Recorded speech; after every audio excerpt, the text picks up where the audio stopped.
Assalamualaikum warahmatullahi wabarakatuh. Perkenalkan, nama saya Nia Kurniawati, guru pendidikan agama Islam di SMA Islam Sudirman Beringin, sekaligus mahasiswa PPG dalam jabatan tahun 2025 di LPTK UIN Salatiga. Pada kesempatan hari ini, saya akan melaksanakan uji kinerja di SMA Islam Sudirman Beringin pada mata pelajaran pendidikan agama Islam di kelas 10 dengan materi menghindari perilaku berfoya-foya, riak, sum'ah, hasad, dan takabur.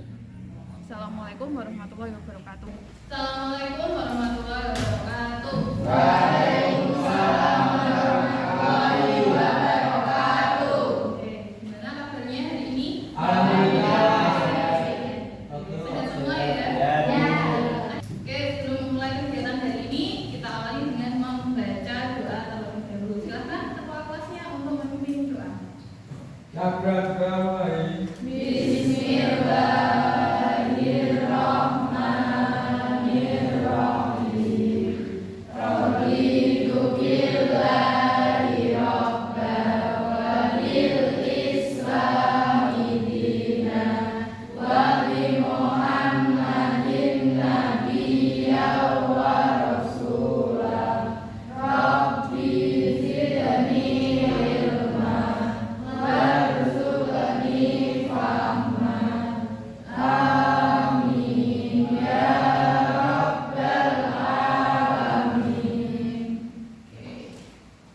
Sudah siapkah untuk pelajaran hari ini? Siap. Oke, bisa dilihat tangan kirinya sudah bersih belum? Sudah. Sudah? Oke, kita lanjutkan kegiatan selanjutnya. Beliau Mustafa hadir. Oke.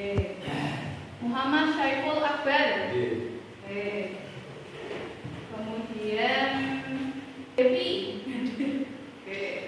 Selanjutnya Sri Haulia. Oke, tadi ada semua ya. Nah, pada kegiatan hari ini, sebelum masuk ke inti materinya, untuk menumbuhkan rasa cinta tanah air kita, mari kita mulai dengan menyanyikan lagu kebangsaan kita yang akan dibimbing oleh salah satu teman kalian. Silakan. Setelah kita menyanyikan lagu Gajah Pancasila, tentunya sekarang kalian bisa menumbuhkan rasa cinta kita terhadap tanah air, nggih? Pancasila itu ada berapa? 5. Salah satunya adalah keadilan sosial bagi seluruh rakyat Indonesia. Oke. Nah, ini ada hubungannya sama materi kita hari ini. Oke, tentang manfaat menghindari sikap hidup berfoya-foya, riak, sum'ah, dan takabur serta hasad. Nah, minggu kemarin kita sudah masuk ke materi ini kan? Nah, untuk review materi kemarin, saya mau tanya dulu. Yang bisa jawab boleh angkat tangan. Ada yang tahu artinya berfoya-foya? Coba apa? Hidup berlebihan. Hidup berlebihan. Bagus, Okta. Oke, jadi kagum pada diri sendiri. Kagum terhadap diri sendiri. Benar banget. Kagum boleh, tapi jangan berlebihan. Selanjutnya, hasad. Oke, jadi lagi kiri dengki. Kiri dan dengki. Nah, kelima sifat ini termasuk sifat tercela. Jadi harus kita hindari. Sebelum masuk ke materi, saya mau nanya, mengapa sih sikap hidup berfoya-foya, riak, sum'ah, takabur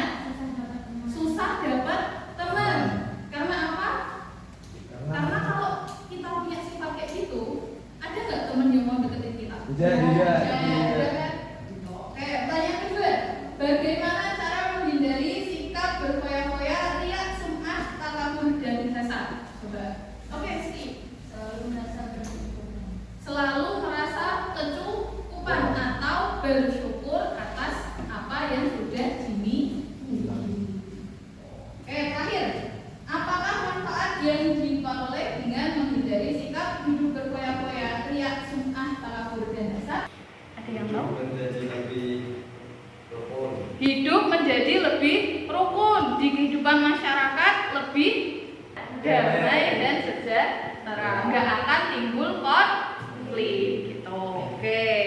Nah, hari ini kita akan belajar dua hal ini, tujuan pembelajaran hari ini. Yang pertama, peserta didik mampu menganalisis dampak negatif dari sikap hidup berfoya-foya, riak, sum'ah, takabur, dan hasad dengan benar. Sikap hidup berfoya-foya, riak, sum'ah, takabur, dan hasad. Nah, sebelum masuk ke materinya, kita tonton dulu videonya. Diperhatikan baik-baik videonya. Baru biar gak ketinggalan tren. Nah, paling juga modalnya ada yang baru. Udah untuk hal yang sebenarnya tidak diperlukan. Itu sama dengan boros atau mubazir. Alasan pokoknya aku nggak mau tahu harus beli HP baru. Wih, dapat juga HP baru. Selamat tinggal HP lama. Dan tolonglah kami terhadap kami yang kafir. Oke, dari video tadi pesan atau hikmah apa yang kalian dapatkan? Coba yang bisa angkat tangan. Tidak boleh boros karena boros adalah sifat setan. Benar, karena boros itu sifatnya setan. Nah, kalau kita hidupnya boros, berarti kita jadi teman setan. Hari ini kita akan berdiskusi tentang dampak dari perbuatan berfoya-foya, riak, sum'ah, takabur, dan hasad, serta cara menghindarinya. Oke, sebelum kita diskusikan, kita bagi dulu kelompok. Kita akan dibagi jadi 5 kelompok. Hari ini kita akan berdiskusi tentang apa tadi? Dampak negatif dan cara menghindari perilaku tercela. Nah, silakan diskusikan dengan kelompok kalian. Nah, nanti kalian kerjakan di sini. Kemudian nanti silakan pilih satu perwakilan untuk presentasi ke depan.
Perkenalkan kelompok 2. Tapi ini bagaimana cara memperbaiki niat agar amal itu diterima Allah. Dari yang mau saya diskusikan, kesalahan perilaku siswa tersebut tidak ikhlas dalam melakukan ibadahnya. Karena apa? Karena ia beribadahnya ini diperhatikan oleh orang lain. Kan dia sholat duha kan hanya ketika itu saja tuh. Nah, konteks kasus ini masuk pada sifat riya. Kekayaan yang dengan sikap yang meremehkan orang lain akan membuat teman-temannya tidak nyaman sendiri. Ini jawaban dari kelompok 1. Dampak yang bisa muncul: 1. Menimbulkan persangkaan buruk dari orang lain yang melihat perilaku pamer. 2. Mendorong perilaku boros dan pembelian impulsif. Ini memperdengarkan ibadahnya dan amalnya kepada orang lain. Jadi bedanya dengan riya, karena riya itu adalah suatu amal atau ibadah, akan tetapi ingin dilihat orang lain dan mengharapkan pujian orang lain. Dengan menjadikan ruang untuk bekerja, memberi dukungan nyata atau berbakti, melatih diri untuk selalu berhitung atas apa yang Di sini semuanya bawa HP ya? Iya. Oke, silakan dibuka browsernya.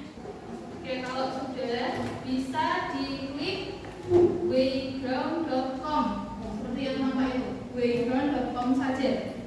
Oke, silakan masukkan kodenya 369335. Silakan. Ini 1 sudah masuk. Sani, oke, Bella, Sania, Raji sudah masuk. Udah ya, kita mulai ya. Oke.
Oke, peringkat 1 ada Sani, 2 Naila, 3 Daulia.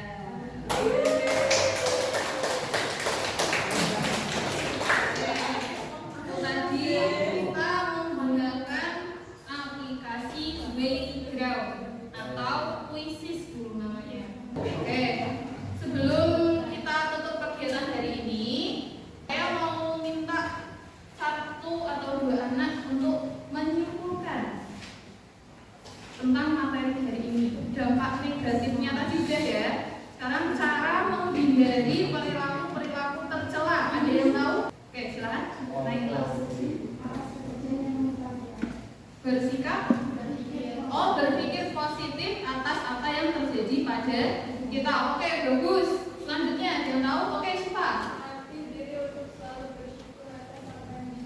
Ya, selalu bersyukur. Satu lagi, ada yang tahu? Selalu evaluasi diri dan menggantungkan dengan apa yang sudah kita miliki. Oke, mengevaluasi diri kita sendiri, disebut juga introspeksi. Itu rajin-rajin introspeksi diri, ya. Dicek lagi apa apakah hari ini kita sudah berbuat baik atau jangan-jangan hari ini kita sudah menyakiti orang lain? Tidak. Nah, itu kita juga harus introspeksi. Karena apa yang kita punya sekarang belum tentu besok kita juga masih punya. Maka semua harta itu punya Gusti kita. Nanti waktu meninggal cuman bawa dan bajunya aja cuma kain kafan. Kita berikan tepuk kita semua ya.